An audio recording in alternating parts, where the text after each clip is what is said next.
Hi, ഞാൻ ഈ മാറ്ററിൽ നിന്ന് മാക്സിമം ഒഴിഞ്ഞു പോകാനും അല്ലെങ്കിൽ ഇതെങ്ങനെയെങ്കിലും അവസാനിക്കട്ടെ എന്ന് പറഞ്ഞ് പോയി നിന്ന ആളാണ്. പക്ഷേ വീണ്ടും വീണ്ടും എനിക്കറിയത്തില്ല, ഇത് വളരെ വളരെ മോശം രീതിയിൽ എന്നെ അഫക്റ്റ് ചെയ്യുന്നുണ്ട്, എൻ്റെ ഫാമിലി അഫക്റ്റ് ചെയ്യുന്നുണ്ട്, എൻ്റെ ഫ്രണ്ട്സിനെ അഫക്റ്റ് ചെയ്യുന്നുണ്ട്. ഒരു സൈഡിൽ നിന്ന് വളരെ മോശമായ രീതിയിൽ വന്നുകൊണ്ടിരിക്കുന്ന ഒരു കാര്യമാണ്. ഇതിപ്പം ഞാൻ നിങ്ങളുടെ മുമ്പിൽ ഒരു വീഡിയോ ആയിട്ട് ചെയ്യുന്നതെന്ന് പറഞ്ഞാൽ, ഇന്നലെ ഈ പ്രസ്തുത കണ്ടസ്റ്റൻ്റ് രാത്രി ജിൻഡോ എടുത്ത് പറയുന്ന ഒരു ഒരു ഒരു വീഡിയോ ക്ലിപ്പ് അത് ഞാൻ കണ്ടു. അത് വളരെയധികം ഇപ്പം വൈറലായിക്കൊണ്ടിരിക്കുകയാണ്. വളരെയധികം ഇങ്ങനെ എല്ലായിടത്തും യൂട്യൂബ് ആയാലും ഇൻസ്റ്റാഗ്രാമിലാണെങ്കിലും പല പേജസിലിട്ട് എന്നെ അവിടെ കുറ്റം പറയുന്നുണ്ട് പലതും. അതൊക്കെ സ്വാഭാവികം. അത് ഞാൻ ഇത്രയും ദിവസം സഹിച്ചതാണ്, അതൊന്നും പ്രശ്നമില്ല. പക്ഷേ ഇതിപ്പോൾ ഞാൻ പറയാൻ കാരണം എന്ന് പറഞ്ഞാൽ, എനിക്ക് എൻ്റെ സൈഡിൽ നിന്ന് ഒരു ക്ലാരിഫിക്കേഷൻ തരണം എന്ന് എനിക്ക് തോന്നി. കാരണം സഹിക്കുന്നതിൻ്റെ അപ്പുറം ഞാൻ സഹിച്ചു കഴിഞ്ഞു.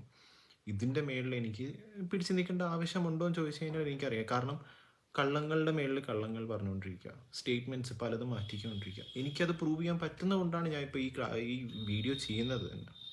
കാരണം ജനങ്ങൾ അറിഞ്ഞിരിക്കണം. ജനങ്ങൾ മാത്രമല്ല, ഇതിപ്പോൾ എന്തിനാണ് ഈ കള്ളങ്ങൾ വിളിച്ചു പറയുന്നത് എനിക്കറിയത്തില്ല. മേ ബി പുറത്ത് വരുമ്പോൾ മനസ്സിലാവുമായിരിക്കും, അയ്യോ ഞാൻ അങ്ങനെയാണല്ലോ പറഞ്ഞത്, ഇങ്ങനെയാണല്ലോ പറഞ്ഞതെന്ന് മനസ്സിലാവുമായിരിക്കും. കാരണം എനിക്കറിയാൻ സത്യം എന്താണ്, ജാസ്മിൻ അറിയാൻ എന്താ സത്യമാണെന്ന്, നമ്മുടെ ഫ്രണ്ട്സിന് അറിയാൻ സത്യം എന്താണ്. അപ്പം അത്രയേ ഉള്ളൂ. ഞാൻ നിങ്ങളുടെ അടുത്ത് കാണിച്ചു തരാൻ പോകുന്ന കുറച്ച് കാര്യങ്ങളുണ്ട്. അത് വളരെ വ്യക്തമായിട്ട് എന്നെ കൊണ്ട് പറ്റുന്ന രീതിയിൽ നിങ്ങൾക്ക് ക്ലാരിഫൈ ചെയ്ത് തരാം. ഇതിൽ ആദ്യത്തേന്ന് പറഞ്ഞാൽ, ഈ പറഞ്ഞ സ്റ്റേറ്റ്മെൻറ്റിൽ 1.5 വർഷമായിട്ടുള്ളൊരു ഫ്രണ്ട് എന്നാണ് എന്നെ പറഞ്ഞിട്ടുള്ളത്. 1.5 വർഷം പോലും ആയിട്ടില്ല. 1 വർഷം ആവാൻ പോകുന്നതേ ഉള്ളൂ. ഞാൻ ജാസ്മിനെ പരിചയപ്പെടുന്നത് ആക്ച്വലി അസ്ലാം മാർലിയുടെ കല്യാണത്തിനാണ്. അത് ഡേറ്റ് എന്ന് പറയുകയാണെങ്കിൽ June 16th, 2023. അന്നാണ് ആക്ച്വലി ഞാൻ ജാസ്മിനെ പരിചയപ്പെടുന്നത്.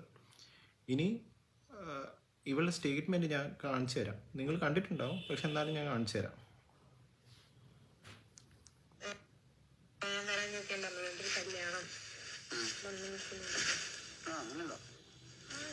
എന്റെ ഭയങ്കര ഫ്രണ്ടായിരുന്നു. കല്യാണം ആലോചിച്ചു എന്റെ വീട്ടിലോട്ട് ബിഗ് ബോസ് കഴിഞ്ഞ് പോകുമ്പോൾ നോക്കാമെന്ന് പറഞ്ഞു.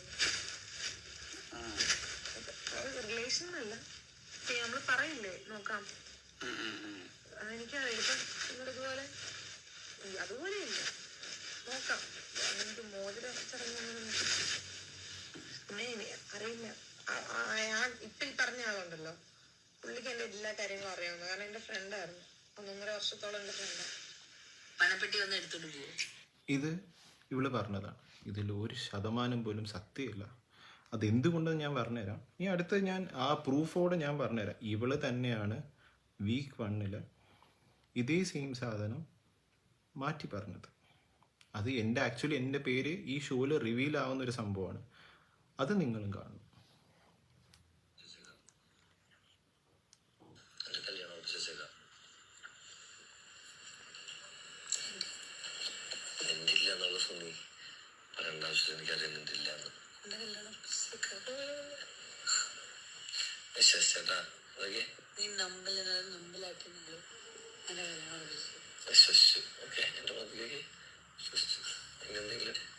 എന്താണ് സീരിയസ് ആയിട്ട് പറഞ്ഞോ?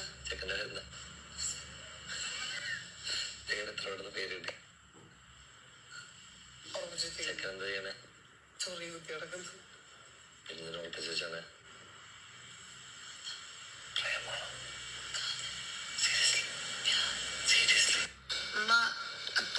നമുക്കറിയാലോ എന്നെ.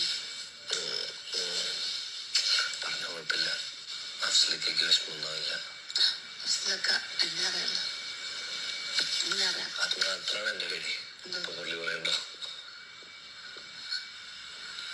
നീ പണ്ട് ഇവിടെ വിഷമിക്കുന്നു വേണ്ട. ഞാൻ സീരിയസായിട്ട് വന്ന നിനക്ക് അവസരിക്കാനൊക്കെ പറയാം, പക്ഷെ ഇവിടെ എനിക്കത് പറയാൻ പറ്റില്ല. ഞാൻ ഇവിടെ ഭാവി നോക്കണ്ടേ. ഏതൊരു അഫ്സലുണ്ട് ഗൈസ്. അഫ്സലേ, എന്റെ അഫ്സലിക്കാണ് നോക്കിക്കാണ്. അങ്ങനെ നോക്കിക്കാൻ ആൾക്കാരൊന്നുമില്ല.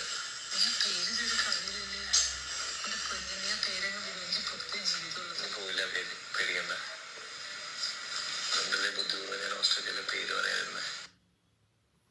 ഇതാണ് ഇവൾ ആദ്യത്തെ വീക്ക് പറഞ്ഞതും ഇപ്പം പറയുന്നത് പിന്നെ ഇതേപോലെ പല സമയത്തും പല സ്റ്റേറ്റ്മെൻറ്റ്സും പറഞ്ഞിട്ടുണ്ട്. ഇതിപ്പം ഇവൾ കള്ളം പറയുന്നത് എന്തിനാണെന്ന് എനിക്ക് മനസ്സിലാവുന്നത്. ഇപ്പം ജിൻഡോ എടുത്ത് പറഞ്ഞ കാര്യം ഇപ്പം പുറത്തിറങ്ങിയിട്ട് ന്യായീകരിക്കാൻ പോകുന്ന ഒരു വളരെ സിമ്പിളായിട്ട് ഞാൻ പറഞ്ഞത് എന്താ പറയാൻ പോകുന്നത്, കാരണം എനിക്കറിയുന്ന വ്യക്തിയാണ്. അപ്പം എനിക്ക് നല്ല വൃത്തിക്കറിയാം എന്താ അവിടെ ഞാൻ ജിൻഡോ എടുത്ത് എന്തിനാണ് പറയേണ്ടത്, എൻ്റെ പേഴ്സണൽ കാര്യം എന്തിനാണ് ജിൻഡോ എടുത്ത് ഞാൻ പറയേണ്ടത്. ഇതേ സെയിം സാധനമാണ് അന്ന് അഭിഷേക് ജയദീപ് എന്ന് പറയുന്ന ആൾ ഇവിടെ അടുത്ത് ചോദിക്കുമ്പോൾ നീ എന്തിനാ ശ്രീതുവിൻ്റെ അടുത്ത് അങ്ങനെ പറഞ്ഞതെന്ന് പറഞ്ഞപ്പോൾ ഞാൻ ശ്രീതുവിൻ്റെ അടുത്ത് എന്തിനാ പറയണ്ടേ എന്നുള്ളൊരു കാര്യം ചോദിച്ചിട്ടുണ്ടായിരുന്നു. അപ്പം ഇതാണ് ഈ പല സമയത്ത് പല സ്റ്റേറ്റ്മെൻറ്റ്സ് പറഞ്ഞുകൊണ്ടിരിക്കുന്നതാണ് ഏറ്റവും വലിയ പ്രശ്നം. അതിൽ ഏറ്റവും കൂടുതൽ അഫക്റ്റ് ആവുന്നത് എന്നെ തന്നെയാണ്. കാരണം ഞാൻ ആൾക്കാരുടെ മുമ്പിൽ ഒരു കോമ്പാളിയായി അല്ലെങ്കിൽ ജോക്കർ ആവുന്ന രീതിയിലാണ്. കാരണം പല സമയത്ത് കള്ളങ്ങൾ ഇങ്ങനെ വിടിച്ചങ്ങ് പറയുക. ഇപ്പോൾ 7 മാസം നമ്മൾ റിലേഷൻഷിപ്പ് എന്ന് പറയുന്ന സാധനം പലവർക്കും ക്ലാരിഫിക്കേഷൻ എവിടെ, എന്താണ് ഫോട്ടോസ് എവിടെ, അതിവിടെ എനിക്ക് കാണിക്കുന്നതിൽ പ്രശ്നമില്ല. പക്ഷെ എന്തിന്? പക്ഷെ ഇന്ന് ഇത്രയും ഇവൾ ഈ കള്ളം ഇങ്ങനെ വിളിച്ച് പറഞ്ഞ് ഒരു പബ്ലിക് പ്ലാറ്റ്ഫോം, ഒരു നാഷണൽ പ്ലാറ്റ്ഫോമിൽ ഇരുന്ന് ഇങ്ങനെ കള്ളങ്ങൾ വിളിച്ച് പറയുമ്പോൾ എനിക്കും തോന്നി ഞാൻ എന്തിനാ വാട്സം ഉണ്ടായിരിക്കേണ്ട ആവശ്യം, എൻ്റെ ആവശ്യമില്ലാന്ന് എനിക്ക് തോന്നി. അതുകൊണ്ടാണ് ഞാനിപ്പോൾ ഈ വീഡിയോ ചെയ്യാൻ കാരണവും തന്നെ. ഇനി കുറച്ചും കൂടി കാര്യങ്ങളുണ്ട്, വളരെ വ്യക്തമായിട്ട് ഞാൻ നിങ്ങൾക്ക് ഓരോ കാര്യങ്ങളായിട്ട് പറഞ്ഞു തരാം. അത് ഇനിയിപ്പോൾ റിലേഷൻഷിപ്പിൻ്റെ ഇതിലോട്ട് വരാം, വ്യക്തമായിട്ടത് പറഞ്ഞു. ഇപ്പോൾ റിലേഷൻഷിപ്പിൻ്റെ കാര്യം പറയുന്ന മുമ്പ് എനിക്ക് കുറച്ച് ആൾക്കാരടുത്ത് പറയാനുണ്ട്. ഈ ഇവളുടെ ഭയങ്കര വിവരം കൂടിയ കുറച്ച് സപ്പോർട്ടേഴ്സ് ഉണ്ട്. പിന്നെ കുറച്ച് ഗ്രൂപ്പുകളുണ്ട് ഈ അനാവശ്യ കഥകൾ ഇറക്കുന്ന വാറ്റ് ഒഫീഷ്യൽ, ഈ ജബ്രി എന്നൊക്കെ പറഞ്ഞുകൊണ്ട് കുറച്ച് ഗ്രൂപ്പ്സ് ഉണ്ട്, ഇൻസ്റ്റാഗ്രാം പേജസ് ഉണ്ട്. ഞാൻ അത് കാണാറുള്ളതാണ്. നിങ്ങൾക്ക് ഞാൻ ഒരു കാര്യം നിങ്ങളുടെ അടുത്ത് അങ്ങോട്ട് ചോദിക്കും, നിങ്ങൾക്ക് എന്നെ അറിയാമോ പേഴ്സണലി, ജാസ്മിനെ അറിയാമോ പേഴ്സണലി, നമ്മുടെ ഫ്രണ്ട്സിനെ അറിയാമോ പേഴ്സണലി, പിന്നെ എന്തറിഞ്ഞിട്ടാണ് ഈ കഥകൾ ഉണ്ടാക്കുന്നത്? ഞാൻ ഇന്നലെ മെനിഞ്ഞാന്നും കൂടി കണ്ടതേ ഉള്ളൂ. ആസിഫ് അലിയിലെ ഉയരെയാണ്, മറ്റേതാണ് ആസിഡ് അറ്റാക്ക്, എന്തൊക്കെയാണ് വിളിച്ച് പറയുന്നത്? നമ്മുടെ റിലേഷൻഷിപ്പിനെ പറ്റി വല്ല അറിഞ്ഞിട്ടാണോ നിങ്ങളിത് ഈ പറഞ്ഞുകൊണ്ടിരിക്കുന്നത്? ഞാൻ അറിയാൻ മേലാണ്ട് ചോദിക്കുക, നിങ്ങൾക്ക് എന്ത് കിട്ടുന്നു? ഒന്നുമില്ലല്ലോ. ഇതിനെല്ലാം ക്ലാരിഫൈ ചെയ്യാൻ വേണ്ടി തന്നെയാണ് ഈ വീഡിയോ. ഇപ്പം നിങ്ങൾ പറയും എന്തിനാണ് പേഴ്സണൽ കാര്യങ്ങൾ ഇവിടെ ഡിസ്കസ് ചെയ്യുന്നത്, ഇതൊരു ഗെയിം ഷോ അല്ലേ? ഒരു പേഴ്സണൽ കാര്യങ്ങൾ അവളായിട്ട് എടുത്തിട്ടത്, എൻ്റെ പേര് ഞാനാണോ എടുത്തിട്ട് ആ ഷോയിൽ? നല്ല വ്യക്തമായിട്ട് ഷോയിൽ പോകുന്ന മുമ്പേ ഞാൻ വ്യക്തമായിട്ട് ഞാൻ പറഞ്ഞു, അവളുടെ വീട്ടുകാർ പറഞ്ഞു, ഒരു കാരണവശാലും പേഴ്സണൽ കാര്യങ്ങൾ അല്ലെങ്കിൽ പേരുകൾ ഒന്നും അവിടെ പറയരുത്. വീക്ക് 1 ഇപ്പോൾ എല്ലാം കൊണ്ട് തുളച്ചു. വേറെ ആരുമല്ല, അവൾ തന്നെയാണ്. ഇപ്പം നിങ്ങൾ പറയും പിന്നെ ഇപ്പം എന്തിനാ പേഴ്സണൽ കാര്യം പറഞ്ഞത്? എന്താ അറിയില്ലേ ഇത് പുറത്ത് ഇതാവുന്ന ലൈവിൽ വരുമെന്നറിയില്ലേ, അല്ലെങ്കിൽ ഇതിൽ എപ്പിസോഡിൽ വരുമെന്ന് അറിയില്ലേ? അപ്പോൾ പേഴ്സണൽ കാര്യം പറയുമ്പോൾ പേഴ്സണൽ കാര്യം ഡിസ്കസ് ചെയ്തേ പറ്റുള്ളൂ. ഇവിടെ അഫക്റ്റ് ആവുന്ന ആരാണ്? ഞാനാണ്. അപ്പം എനിക്ക് പറഞ്ഞേ പറ്റുള്ളൂ. ഇതിൻ്റെ എക്സ്പ്ലനേഷൻ തരേണ്ടത് എൻ്റെ ആവശ്യമാണ്. നിങ്ങൾക്ക് ഓരോ കഥകൾ അടിച്ചിറക്കുമ്പം അവിടെ അഫക്റ്റ് ആവുന്ന എൻ്റെ ഫാമിലിയാണ്. നിൻ്റെ ഫാമിലിയിൽ ഇങ്ങനത്തെ ഒരു അവസ്ഥ വരുമ്പോഴേ നിനക്കൊക്കെ മനസ്സിലാവുള്ളൂ. അതുകൊണ്ട് ഇതിനൊരു ക്ലാരിഫിക്കേഷൻ ഞാൻ ഇപ്പോൾ തരാം. ഇനിയിപ്പോൾ റിലേഷൻഷിപ്പിൻ്റെ കാര്യം പറയുമ്പോൾ ഞാൻ ജാസ്മിൻ എന്നൊരാളെ ശരിക്കും പരിചയപ്പെടുന്നു. എനിക്കറിയില്ല ഒരു യൂട്യൂബർ ആയിരുന്നു എന്ന സംഭവമൊന്നും എനിക്കറിയില്ല. ഞാൻ അസ്ലാം ആർട്ടിയുടെ കല്യാണത്തിനാണ് ആക്ച്വലി പരിചയപ്പെടുന്നത്. 16-ാം തീയതി, ജൂൺ 16-ാം തീയതി 2023. പിന്നെ 2 ദിവസം അവിടെ ഉണ്ട്. അവളുടെ റംഗോലി നൈറ്റ് മെഹന്തി ഉണ്ടായിരുന്നു അസ്ലാം ആർട്ടിയുടെ. 18-ാം തീയതി കല്യാണം. ഇനിയിപ്പോൾ 18-ാം തീയതി കല്യാണം എന്ന് പറയുന്ന സാധനം ഇപ്പം ഞാൻ പറഞ്ഞ ആവശ്യമില്ല, ഫോട്ടോസ് ഞാൻ കാണിച്ചു തരേണ്ട ആവശ്യമില്ല. ബ്ലോഗ്സിലും ജാസ്മിൻ്റെ ബ്ലോഗിലായാലും ശരി, അസ്ലയുടെ ബ്ലോഗിലായാലും ശരി, ഗംഗയുടെ ബ്ലോഗിലായാലും ശരി, ഹെയ്ദിയുടെ ബ്ലോഗിലായാലും എല്ലാത്തിലും ഞാനും ഉണ്ട്. ഇതെല്ലാവരും കണ്ട ആൾക്കാരാണ്. അഫ്സൽ എന്നൊരു വ്യക്തി അന്നേ തൊട്ട് ഇതിനകത്തുണ്ട്. പക്ഷെ അന്നൊരു സംഭവം എന്ന് പറഞ്ഞാൽ ജാസ്മിൻ കമ്മിറ്റഡ് ആയിരുന്നു. ജാസ്മിൻ മുന്നേ ആയിട്ട് റിലേഷൻഷിപ്പ് ഇരിക്കുന്ന സമയമാണ്. ഇതൊക്കെ ഓൾറെഡി എല്ലാ സോഷ്യൽ മീഡിയയിൽ വന്ന സാധനങ്ങളാണ്. ജൂൺ 18-നുള്ള സംഭവമാണ്. ആ സംഭവമൊക്കെ നിങ്ങൾക്ക് എല്ലാം അറിയുന്ന സംഭവമാണ്. പക്ഷേ എല്ലാവർക്കും ഒരു ഡൗട്ട് എന്ന് പറഞ്ഞാൽ അഫ്സൽ മുന്നേ ഇങ്ങനെ തട്ടിയെടുത്തതാണോ? അങ്ങനത്തെ കുറേ ഞാനും വായിച്ചിട്ടുണ്ട്. പക്ഷെ അതിനൊരു ക്ലാരിഫൈ ചെയ്യേണ്ട ആവശ്യം എനിക്ക് ഇപ്പോൾ തോന്നുന്നു അത് വരണം. അപ്പം ആ ഒരു സാധനം ആക്ച്വലി നമ്മുടെ റിലേഷൻഷിപ്പിനെ പറ്റി കൂടുതൽ, അല്ലെങ്കിൽ ആ ഒരു ഇനിഷ്യൽ സ്റ്റേജ്, അല്ലെങ്കിൽ നമ്മുടെ പരിചയം കൂടുതൽ അറിയുന്നത് അസ്ലായിരിക്കും, ഹെയ്ദിക്ക് അറിയാം. പിന്നെ ആ കല്യാണത്തിന് വന്ന ഗംഗ, ഇവർക്ക് എല്ലാവർക്കും അറിയുന്ന കുറേ പേർക്ക് അറിയുന്ന കാര്യങ്ങളാണ്. ഇപ്പം ഞാൻ മുന്നേ പറ്റി ഞാൻ പറയാം. എനിക്ക് വളരെ നല്ലോണം അറിയുന്ന ഒരാളാണ്. മുന്നേടെ നിന്ന് എനിക്ക് കുറേ കാര്യങ്ങൾ അറിയാൻ പറ്റി. പക്ഷെ ഇപ്പോഴാണ് എനിക്ക് കുറേ കാര്യങ്ങൾ അറിയാൻ പറ്റിയത്. ഇതുവരെ എനിക്ക് അറിയില്ലായിരുന്നു കുറേ കാര്യങ്ങൾ. പക്ഷെ അത് മറച്ചു വെച്ചുമായിരുന്നു. അതും എൻ്റെ അടുത്ത് കുറേ കള്ളങ്ങൾ പറഞ്ഞിട്ടുണ്ട്. അതിപ്പോഴാണ് ഞാൻ അറിയുന്നത്. ഇപ്പം മെയിൻ സാധനം പറയാം. മുന്ന ജാസ്മിൻ എന്നുള്ളൊരു റിലേഷൻഷിപ്പ് നമ്മളെല്ലാവരും കാണുമ്പോൾ, ഇല്ലെങ്കിൽ ആ കല്യാണത്തിന് വന്ന ആൾക്കാർ കാണുമ്പോൾ വളരെ ടോക്സിക്, വളരെയധികം എന്താ പറയുക, എല്ലാം ഭയങ്കരമായിട്ട് കൺട്രോൾ ചെയ്യുന്ന ഒരാൾ, അല്ലെങ്കിൽ ചുമ്മാ വിളിച്ച് ശല്യം ചെയ്യുന്നു, അങ്ങനത്തെ ഒരാളാണ് നമ്മൾ, അല്ലെങ്കിൽ നമ്മളെ മുമ്പിൽ പോർട്രേ ചെയ്ത മുന്ന എന്ന് പറയുന്നത് അങ്ങനെയാണ്. പലപ്പോഴും നമുക്ക് എല്ലാവർക്കും, ഇപ്പം ഞാനായാലും അസ്ലായാലും ഗംഗയായാലും ഹെയ്തി ആയാലും നമുക്ക് വളരെ സിമ്പതി തോന്നിയിട്ടുണ്ട് ജാസ്മിൻ്റെ അടുത്ത്. കാരണം എന്ന് പറഞ്ഞാൽ എന്തിനിങ്ങനെ ചെയ്യുന്നു, അങ്ങനെ ചെയ്യുന്നു. പുള്ളിക്കാരൻ വളരെ പ്രൊട്ടക്റ്റീവായിട്ടുള്ള ഒരു മനുഷ്യനാണ്, വളരെ പ്രൊട്ടക്റ്റീവായിട്ടുള്ള ഒരു മനുഷ്യനാണ് പുള്ളിക്കാരൻ അത്രയും.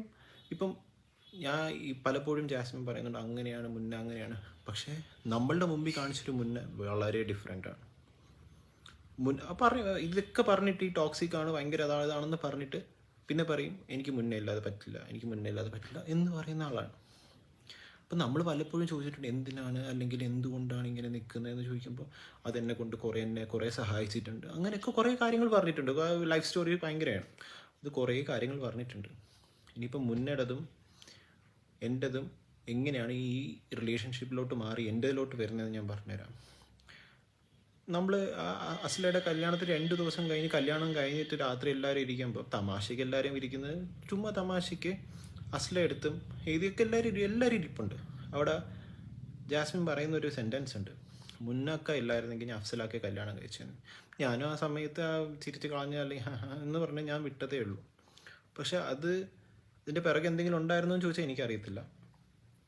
പിന്നെ ഞാൻ ആ സമയം കഴിഞ്ഞിട്ട് നമ്മളെല്ലാവരും കാണുന്നത്, ഇപ്പം ഞാൻ മാത്രമല്ല, ഞാൻ വെറുതെ വന്ന് പറയുന്നതല്ല, നിങ്ങൾക്ക് ആരുടെ വേണം ആ കല്യാണത്തിനുണ്ടായിരുന്ന ആ ഗ്രൂപ്പിൻ്റെ അടുത്ത് ആരുടെ വേണം ചോദിക്കാം, എന്നും ഇവർ എന്നും അടി എന്ന് പറഞ്ഞാൽ ഒരു ലക്ഷ്യമില്ലാത്ത അടിയാണ്, എന്തെങ്കിലും പറഞ്ഞ അടിയാണ്, ചെറിയ കാര്യത്തിന് അടി, അങ്ങനെ കുറേ അടികൾ.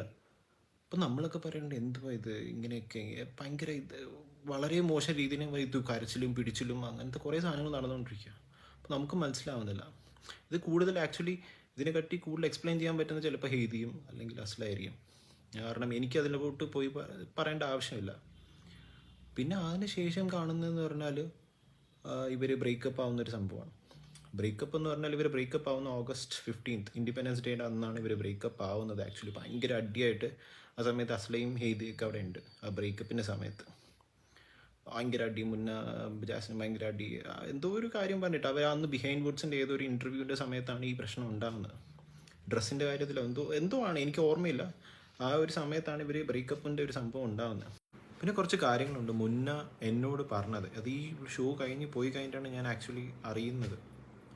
കാരണം കുറേ കാര്യങ്ങൾ എനിക്കായാലും മുന്നേക്കായാലും കുറേ കാര്യങ്ങൾ ഷോക്കിംഗ് ആയിട്ട് തുടങ്ങിയത്, അല്ലെങ്കിൽ വളരെ വളരെ എന്താ പറയുക, ഒട്ടും വിശ്വസിക്കാൻ പറ്റാത്ത കുറേ കാര്യങ്ങളുണ്ട്. അത് നമ്മൾ അറിയുന്നത് ഈ ഷോ പോയി കഴിഞ്ഞിട്ടാണ്. പല സത്യങ്ങളും പുറത്ത് വരുന്നത് ആ സമയത്താണ്. അപ്പോൾ മുന്നേ എൻ്റെ അടുത്ത് പറഞ്ഞൊരു കാര്യം ഉണ്ടായിരുന്നു, ജാസ്മിനും മുന്നേ റിലേഷൻഷിപ്പ് ഇരിക്കുന്ന സമയത്ത്, ഞാൻ ആ സമയത്ത് ഫ്രണ്ടാണ്, ആസ് എ ഫ്രണ്ടാണ്. അപ്പം ഓഫ് കോഴ്സ് മുന്നേ അടുത്ത് എന്നെ പറ്റി നല്ല രീതിയിൽ നല്ല പൊക്കിയൊക്കെ പറയാറുണ്ടോ, അഫ്സലൊക്കെ അങ്ങനെയായിരുന്നു, ഭയങ്കര പ്രോഗ്രസീവാണ്, അങ്ങനെ ഭയങ്കര അടിപൊളി ചിന്താഗതിയാണ്, അങ്ങനെയാണ് ഇങ്ങനെയാണ് എന്നൊക്കെയുള്ള കാര്യങ്ങൾ പറഞ്ഞിട്ടുണ്ട്.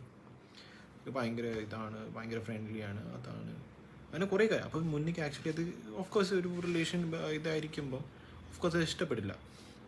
അപ്പോൾ മുന്നേ പറയണം. അപ്പം മുന്നേക്ക് ചെറിയ എൻ്റെ അടുത്ത് ദേഷ്യം ഉണ്ടായിരുന്നു ആ സമയം. അപ്പം മുന്നേ എൻ്റെ അടുത്ത് പറഞ്ഞിട്ടുണ്ട് എനിക്ക് ദേഷ്യം ഉണ്ടായിരുന്നു, പക്ഷേ ഇപ്പം എനിക്ക് എല്ലാ കാര്യങ്ങളും മനസ്സിലായപ്പം എനിക്ക് അതൊന്നുമില്ല, എനിക്ക് കുറേ കാര്യങ്ങൾ ഇപ്പോഴാണ് എനിക്ക് മനസ്സിലാവുന്നതെന്ന് പറഞ്ഞപ്പം മുന്നേ ആക്ച്വലി അപ്പോഴാണ് ഈ സത്യങ്ങളൊക്കെ പുറത്ത് വരുമ്പോഴാണ് ആക്ച്വലി എല്ലാം ക്ലിയർ ആവുന്നത്. ഇപ്പം എനിക്കായാലും പോലും അങ്ങനത്തെ കാര്യങ്ങളാണ്. കാരണം എനിക്കറിയുന്ന മുന്നേ ഭയങ്കര, കാരണം എനിക്കല്ല, പൊതുവെ ആ ഫ്രണ്ട് സർക്കിളിലുണ്ടായിരുന്ന ആൾക്കാർക്ക് മുന്ന എന്നൊരു വ്യക്തി അറിയുന്നത് വേറൊരു